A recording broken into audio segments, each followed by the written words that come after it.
Hello friends, आप सभी का मेरे चैनल पे स्वागत है। आज मैं फिर एक नया वीडियो लेके आई हूँ और देखिए कितना अच्छा सनसेट हो रहा है। फ्रेंड्स, मैं आपको आज एक बहुत ही खूबसूरत प्लांट के बारे में बताने जा रही हूँ। वो प्लांट बरसात के मौसम में गार्डन का किंग होता है, ये मान लीजिए आप। बरसात उसके बिना अधूरी है अगर गार्डन में वो प्लांट नहीं है। तो उस प्लांट का नाम है रैन लिली। अब आपको पता ही चल गया होगा बरसात में इसकी कितनी इंपॉर्टेंस है, क्योंकि इसके नाम में ही रैन है, रैन लिली।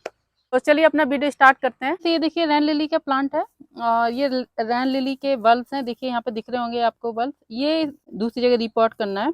अब देखिए ये इतने ज़्यादा पास पास आ गए हैं कि यहाँ पे फ्लावरिंग होना थोड़ा मुश्किल है। और अब इसका फ्लावरिंग सीजन भी आ गया है, तो उससे पहले ही मुझे इस पे काम करना पड़ेगा। यहाँ पे देखिए मैंने इसके लिए मिट्टी तैयार की है। ये देखिए इसमें मैं इसको रिपोर्ट करूंगी यहाँ पे इसके बल्ब को अलग अलग करके। तो देखिए इसकी मिट्टी देखिए कितनी भुरभुरी है। ये रैन लिली की जो मिट्टी है ना, वो सौगी नहीं होनी चाहिए, उसमें पानी उसमें रुकना नहीं चाहिए। तो मिट्टी भुरभुरी ही होनी चाहिए। इसमें जैसे गार्डन सॉइल, सैंड, कंपोस्ट 2:1 ये रख सकते हैं इसमें। महीने में एक बार आप लिक्विड फर्टिलाइजर यूज कर सकते हैं, उससे उतना ही काफी है इसके लिए। और उसमें ही ये फ्लावरिंग कर देगा। ये एक लो मेंटेनेंस प्लांट है। और मिट्टी आप देख रहे होंगे बिल्कुल ब्लैक है। गमला पूरा भर गया, तो इसको किनारे किनारे से ऐसे करके इस तरह से ये गमले के किनारे छोड़ देगा। और इस तरह से इसको करने के बाद से फिर जमीन पर इस तरह से कर देना है। ये देखिए ये निकल गया, ये गमला खाली हो गया। और ये देखिए रूट बॉल देखिए इसका कितना, मतलब रूट इसमें आ गया नीचे तक। इसको इस तरह से इसको अलग कर देना है। मैन बल्ब से मतलब है। अभी तो इसकी रूट वगैरह भी हम हटा सकते हैं इस तरह से। इससे प्लांट को कोई नुकसान नहीं होगा। अगर जैसे हमें लगता है कि रूट हो रही है, इससे प्लांट को नुकसान होगा, उससे कुछ नहीं नुकसान होगा। ये बल्ब देखिए इस तरह से बल्ब को अलग कर लेना है। और ये जो बड़े वाले बल्ब होते हैं इन्हीं में फ्लावरिंग होती है। ये जो छोटे छोटे बल्ब हैं इसमें तो टाइम लगेगा फ्लावरिंग में। काफी सारे बल्ब निकल रहे हैं इसमें, तो बहुत बल्ब निकलेंगे। इससे करीब 5-6 गमले बन जाएंगे, लेकिन मेरे पास उतने गमले नहीं है, तो मैं उतने गमलों में तो नहीं लगा सकती हूँ। तो यहाँ पे जितना है उतने में ही मैं इसको लगाऊंगी। ये देखिए कितना बड़ा बल्ब है ये। और ये देखिए फ्रेंड, देखिए यहाँ से बल्ब शुरू हो गए हैं। ये देखिए यहाँ से दिख रहे होंगे आपको, यहाँ से बल्ब है और ऊपर तक इतना पूरा हिस्सा ये बल्ब है। तो सोचिए एक के ऊपर एक चढ़े हुए पूरा बल्ब है इसमें। काफी रूट बॉल इसका बहुत मजबूत हो गया है। ये देखिए दिख रहे होंगे आपको ये देखिए, ये देखिए काफी सारे बल्ब हैं। और ये बल्ब निकल रहे हैं, देखिए कितने बड़े बड़े बल्ब हैं। और फ्रेंड्स एक बात और, कि जो रैन लिली की मिट्टी जब तैयार कर रहे हैं तो थोड़ा सा इसमें हमें नीम खली भी मिला देनी चाहिए। उससे क्या होता है ना कि फंगस वगैरह नहीं लगता है। मैंने मिट्टी में नीम खली मिलाई हुई है। तो ये सारे बल्ब मैंने अलग अलग कर लिए हैं। आप चाहें कि इसको ऐसे तोड़ा और ये एक गमले में लगा दिया और ये एक गमले में लगा दिया, तो वो तरीका ठीक नहीं है। लेकिन लगा सकते हैं वैसे, फ्लावरिंग तो करेगा, लेकिन वो तरीका ठीक नहीं है। इसको एक एक अलग अलग कर लेंगे ना, वही ज्यादा तरीका ठीक है लगाने का। तो देखिए मेरे पास बहुत सारे बल्ब हो गए हैं और ये बल्ब कम से कम 5-6 गमले भर देंगे इतने बल्ब हैं। मैंने करीब आज से 6 साल पहले रैन लिली के पीले रंग के 2 बल्ब, ऑरेंज कलर के 2 बल्ब और पिंक कलर के 2 बल्ब, व्हाइट कलर के 2 बल्ब, बेबी पिंक कलर के 2 बल्ब, इस तरह से 2-2 बल्ब मंगाए थे, ऑनलाइन मंगाए थे। और देखिए उन 2 बल्ब से कितने बल्ब हो गए। मुझसे ही नहीं संभाले जा रहे, इतने बल्ब हो गए। और ये देखिए फ्रेंड्स, ये रैन लिली मेरे लगे हुए हैं, इनको मैं ट्रांसप्लांट कर चुकी हूँ। तो ये काफी सारे इनमें फ्लावरिंग हो भी रही थी, अभी थोड़ा बंद हो गए हैं और इनकी थोड़ी प्रूनिंग करनी है। फ्रेंड देखिए मैंने बल्ब साफ करके रख लिए हैं। ये छोटे छोटे बल्ब हैं, ये बड़े बड़े बल्ब मैंने निकाल दिए हैं। और इस तरह से एक नाली सी बना लीजिए आप और उसमें रख लीजिए। ये सही तरीका होता है बल्ब लगाने का। और इस तरह से आप ज्यादा बल्ब भी लग जाएंगे और आसानी से लग जाएंगे। ये देखिए, और ये आप थोड़ा पास ही पास लगाइए, देखिए लग गए।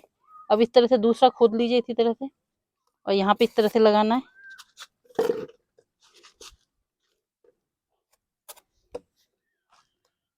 और गार्डनिंग हम धीरे धीरे एक्सपीरियंस से ही सीखते हैं।